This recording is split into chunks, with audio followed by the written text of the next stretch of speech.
The first time I laid eyes on Michael was at a college seminar. We were both there for extra credits, though our paths were quite different. He was a business major, while I was pursuing literature. I was drawn to him from the moment he raised his hand and posed a challenging question to the professor. After class, we found ourselves at the same coffee shop, and from there, it just seemed like the universe wanted us to be together. We chatted about everything from college hobbies to our childhood memories. I come from a pretty strict background, he mentioned, taking a sip from his cup. My parents are deeply religious. I remember shrugging. So my parents are freethinkers. They always taught me to question everything, I replied. Sounds like we're from different planets, he laughed. But despite our differences, there was an undeniable chemistry. We began to see each other more frequently, studying together and exploring the city during the weekends. About 2 years into our relationship, we decided to move in together. It was a practical decision. Our apartments were far from the university, and sharing a place made sense. Plus, we were inseparable by then. However, when Michael broke the news to his parents, it wasn't received well. At a dinner at their house, Mrs. Davis, Michael's mother, was the first to voice her concerns. "Living together before marriage, Michael, you know how we feel about that," she said. "Mom, times have changed. It's not a big deal," Michael replied. "In our house, it is. You're living in sin," Mr. Davis chimed in.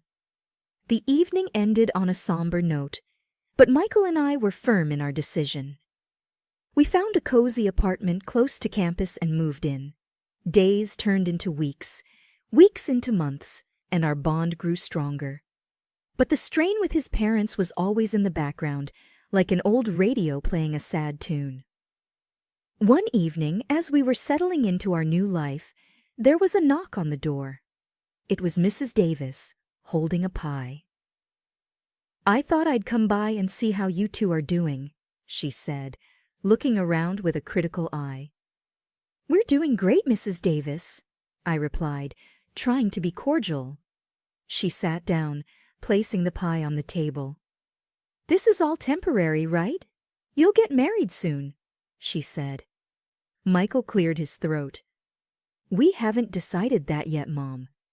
As days turned into weeks and weeks into months, the constant pressure from Michael's parents started to weigh on us. Our once carefree dates and movie nights began to have a shadow, the looming expectation of marriage. One evening, while we were making dinner together in our tiny kitchen, Michael broached the subject. "Lizzie, have you ever thought about, having a wedding?" he asked. I looked up from chopping the vegetables, surprised. "Like for us? Are you proposing?" He smiled awkwardly, rubbing the back of his neck. "Not exactly. I mean, yes, I want to marry you someday, but right now it's more about my parents. Maybe if we had a ceremony, they'd back off." "So you're saying a wedding without the legal paperwork?" I asked. He nodded. "Just a thought. We can invite friends, make it a fun day. My parents get their wedding, and we get some peace." It wasn't the romantic proposal I'd imagined, but I understood his reasoning. "All right," I said slowly. "But on one condition, we do it our way. No big church wedding, just something small and intimate." Michael grinned, relief evident on his face. "Deal." The next few weeks were a whirlwind of preparations. We chose a beautiful outdoor venue, invited our close friends and family, and planned a simple but heartfelt ceremony. When we broke the news to his parents, their reaction was surprisingly subdued. "An outdoor wedding?" Mrs. Davis asked, raising an eyebrow. "Well, it's unconventional, but if it means you two are taking the next step, I suppose we can support it." Mr. Davis added, "As long as you're committed to each other, that's what matters." The day of the wedding was sunny and bright. I wore a simple white dress, and Michael looked dashing in his suit. Our friends cheered, and even Michael's parents seemed genuinely happy. During the reception, Mrs. Davis pulled me aside. "Lizzie, I want to apologize," she began, her voice soft. "I know we've been hard on you two, but seeing you together today..." I realized that love is what truly matters. I smiled, touched by her words. "Thank you, Mrs. Davis. That means a lot." The day ended on a high note, with everyone dancing and celebrating our love. It felt like we had finally won Michael's parents over, and I hoped this would be a fresh start for us. But as days passed, their daily visits began. They'd drop by unannounced, often with unsolicited advice or thinly veiled criticisms. It was as if the wedding had given them a free pass to interfere in our lives. One evening, as Michael and I were unwinding after a long day, there was a knock at the door. Opening it, I found Mrs. Davis holding a casserole dish. "Just thought I'd drop off some dinner," she said with a smile that didn't quite reach her eyes. "Thanks," I replied, taking the dish. "But you know you don't have to do this." She waved a hand dismissively. "It's no trouble. I just thought since you're always so busy, you might not have time to cook." I forced a smile, sensing the underlying judgment. "We manage, but thanks anyway." As the door closed, I sighed deeply. Michael wrapped an arm around me. "It'll be okay?" he whispered. It started with subtle comments, the not-so-innocent questions.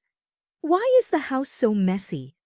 Or, "Have you considered cooking something more nutritious?" Mrs. Davis would ask, her tone dripping with faux concern. One day, I came home from work exhausted to find her in our living room, reorganizing our bookshelves. "Mrs. Davis, what are you doing?" I asked, taken aback.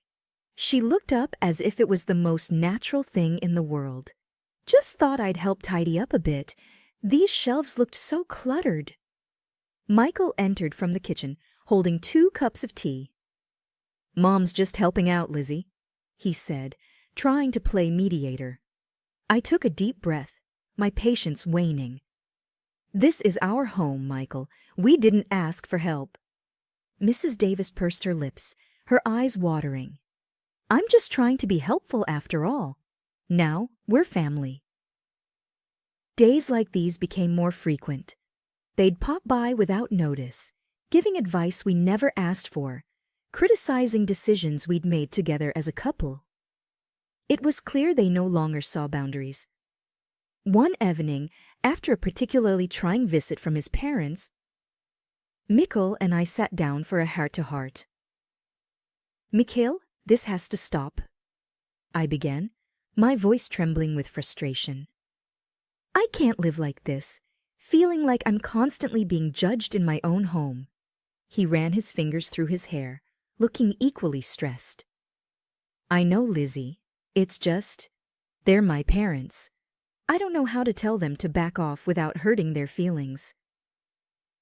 "But what about our feelings? Our peace of mind? We can't keep sacrificing that for them." A week later, we invited them over for dinner, deciding to address the issue head-on. The evening started off pleasantly enough. We chatted about work, friends, and the latest news. But as the main course was served, I took a deep breath and dove in.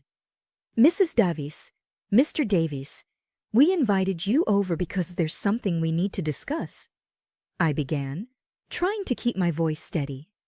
Mr. Davis looked up, his fork pausing mid-air. "What's the matter?"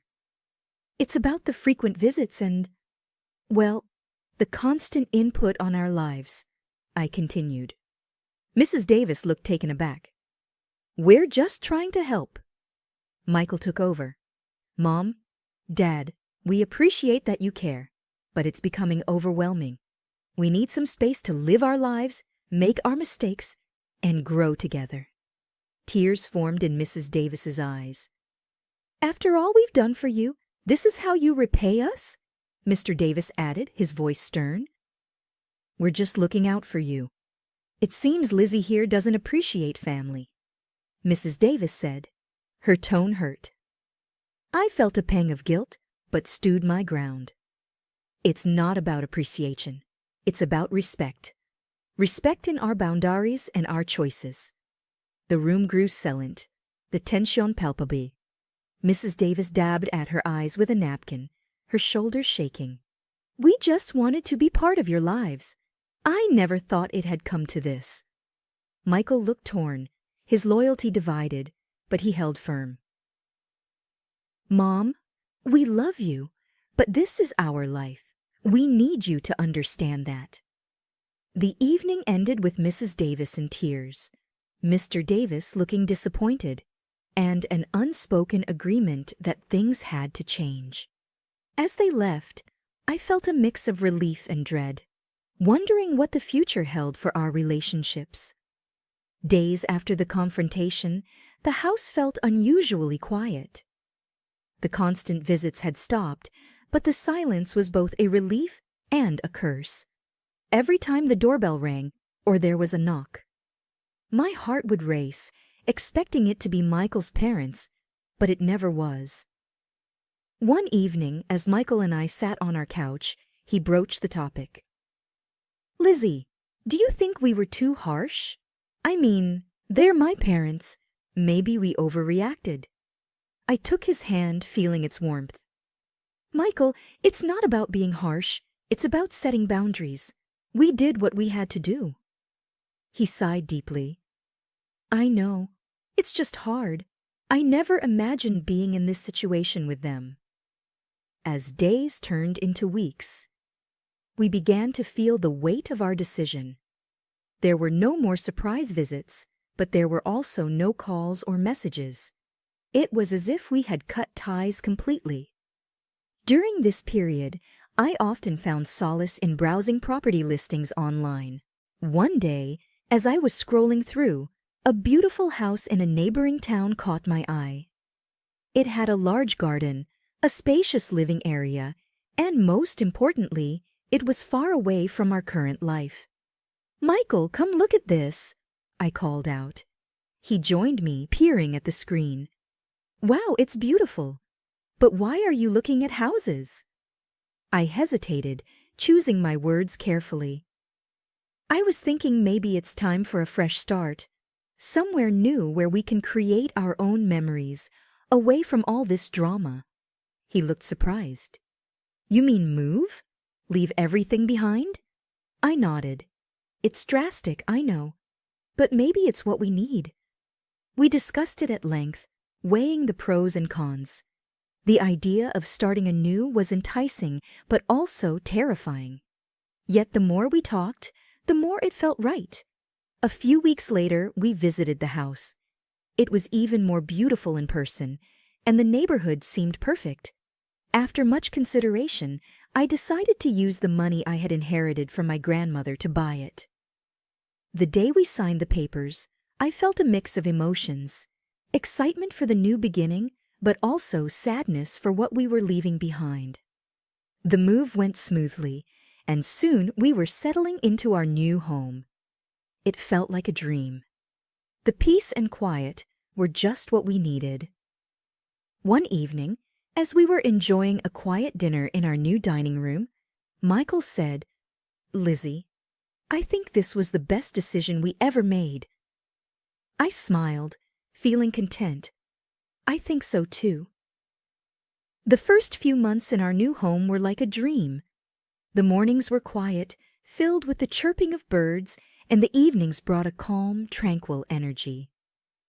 Michael and I fell into a comfortable routine, enjoying the privacy and peace that our new surroundings provided. The past seemed like a distant memory, and the attention that once surrounded our lives had all but disappeared until one fateful day.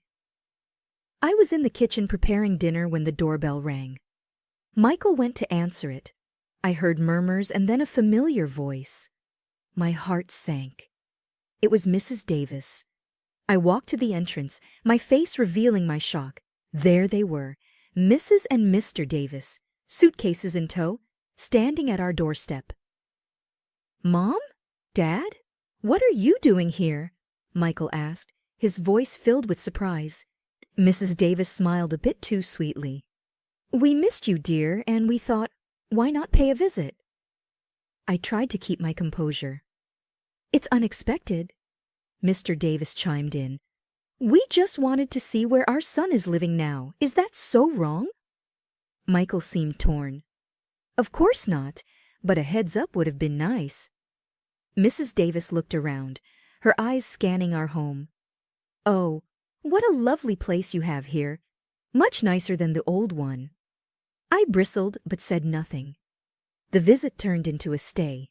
One night became 2, then 3. They began to settle in, making themselves comfortable, much like they had in our previous home. One evening, after dinner, I pulled Michael aside.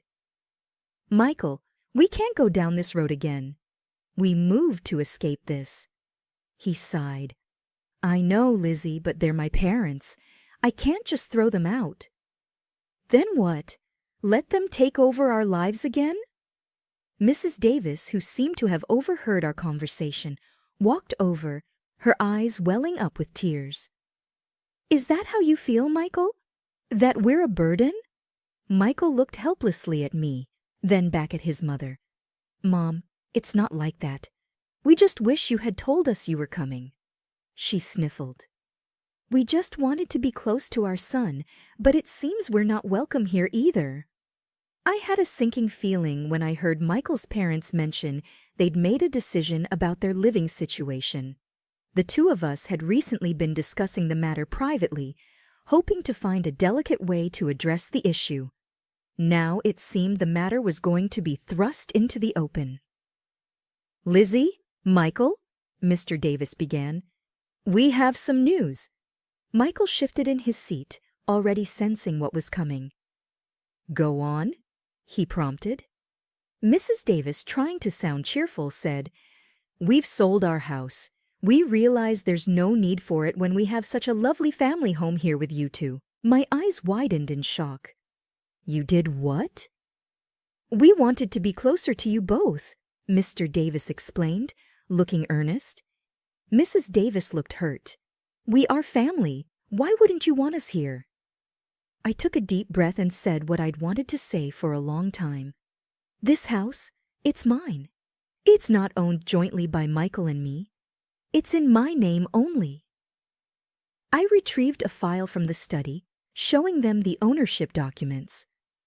Mrs. Davis looked at the papers and then back at me, clearly stunned. "But you're married. What's yours is Michael's and vice versa," she exclaimed. I smiled triumphantly. "That's where you're mistaken. We held a wedding ceremony, yes, but Michael and I never legally married. We never signed any official documents. So technically, you're not my in-laws." The weight of my words seemed to hang in the air. Mrs. Davis's face turned a shade paler, her eyes widening in disbelief. Mr. Davis looked from me to Michael, seeking some form of denial. Michael took my hand, signaling his support. "It's true, Mom and Dad. We thought you'd be more accepting if we had a ceremony, but we never felt the need to get the state involved in our relationship." Mrs. Davis began to sob. "So you deceived us, and now you're throwing us out?" The room was heavy with tension after the bombshells were dropped. Michael's parents were clearly taken aback, but it wasn't long before the shock turned into outrage. "So, you tricked everyone with a sham wedding, and you think that makes everything all right?" Mrs. Davis's voice had a hint of venom. Michael sighed. "It wasn't about tricking anyone. It was about the way we wanted to live our lives. The ceremony was for us and those who wanted to celebrate our love." Mrs. Davis's face turned a shade redder. "You dare defy the sanctity of marriage, live together in sin, and then mock us with a fake wedding? I've had enough," Mr. Davis declared, standing up suddenly. "You, young lady, are nothing but a sinner and a witch, trying to pull my son away from his family, his values." I was taken aback by the fierceness of their reaction, but I wouldn't let them intimidate me. I have not taken Michael from anyone. He's made his own choices, and it's high time you respect them. Mrs. Davis's eyes were filled with tears, but her voice was stern. Michael, come home with us. Leave this woman. She's done nothing but pull you into her web of deceit. Michael, ever the calm in the storm, replied, Mom, Dad, I love you both, but my place is here with her. She's been nothing but kind and understanding, even when you both haven't been. You can't just demand I leave her. You're choosing her over us. Mr. Davis's voice was a mix of anger and disbelief. I'm choosing to live my life on my terms, Dad. I'm choosing to be with Lizzie. The room went silent for what felt like an eternity. The air was thick, every breath heavy. Mrs. Davis's face was a mask of hurt and betrayal. Very well, she said, her voice cold. But remember this. You're turning your back on your family, on your faith, all for her. I'm not turning my back on anyone, Michael said firmly. I just wish you'd see that. Mrs. Davis's eyes were hard, her voice bitter. Let us go, she said to her husband, not giving either of us another glance. And with that they left, leaving behind a wake of hurt, confusion, and uncertainty. I looked at Michael, his face a mirror of my own feelings. We both knew that things had changed irrevocably, and there was no going back. A few days after the confrontation, as I was heading back from work, my neighbor, Mrs. Carlson, called out to me. She was an older lady known for her daily walks and her uncanny ability to know everyone's business. Did you hear about the Davis family not selling their house? She asked with a knowing look. I paused, taken aback. What do you mean? She leaned closer, lowering her voice. They never put their house on the market. I heard from Susan, who heard from Janice, who works at the town's real estate office. There's no record of the Davis property being up for sale. I felt a knot form in my stomach. Were they lying to us all this time? When I got home, I shared the information with Michael. He looked shocked. I can't believe they'd lie to us. What were they trying to achieve? We both knew the answer. They wanted to manipulate the situation to their advantage. The realization was a hard pill to swallow. All this time, while we tried to understand and accommodate them, they had been playing a game. Michael sighed deeply, rubbing his temples. This changes things. It's one thing to have disagreements, but outright deception, that's something else entirely. We can't keep letting them pull us into their manipulative games, I said firmly. We need boundaries, strong ones. Michael nodded. You're right. We can't continue like this. It's unhealthy for us and for our relationship. The next day he went over to his parents' house. He needed to confront them, get some answers. When he returned, his face was a mix of anger and sadness. They admitted it, he began, his voice heavy. They thought that if they moved in with us, we'd be a proper family again. They felt threatened by our independence. We sat down, discussing our next steps. It was clear that for our own sanity and the health of our relationship, we needed distance from them. We need a break, Michael declared. Some time away from all this drama and manipulation. I agreed. It's the best decision for us right now. That evening, we sent a message to his parents, informing them of our decision. The reply was filled with anger and accusations, but we remained firm. We needed this for ourselves and for our future. The next few weeks were quiet. We focused on each other, rebuilding the trust and closeness that had been strained over the past months. One evening, as we sat on our porch, looking at the stars, Michael turned to me. "Thank you," he whispered, "for standing by me, for fighting for us." I smiled, squeezing his hand. "Always." The journey had been long and fraught with challenges, but it was a poignant reminder of the importance of boundaries, honesty, and mutual respect in any relationship. As the night deepened, we looked toward the future, hoping for peace and understanding.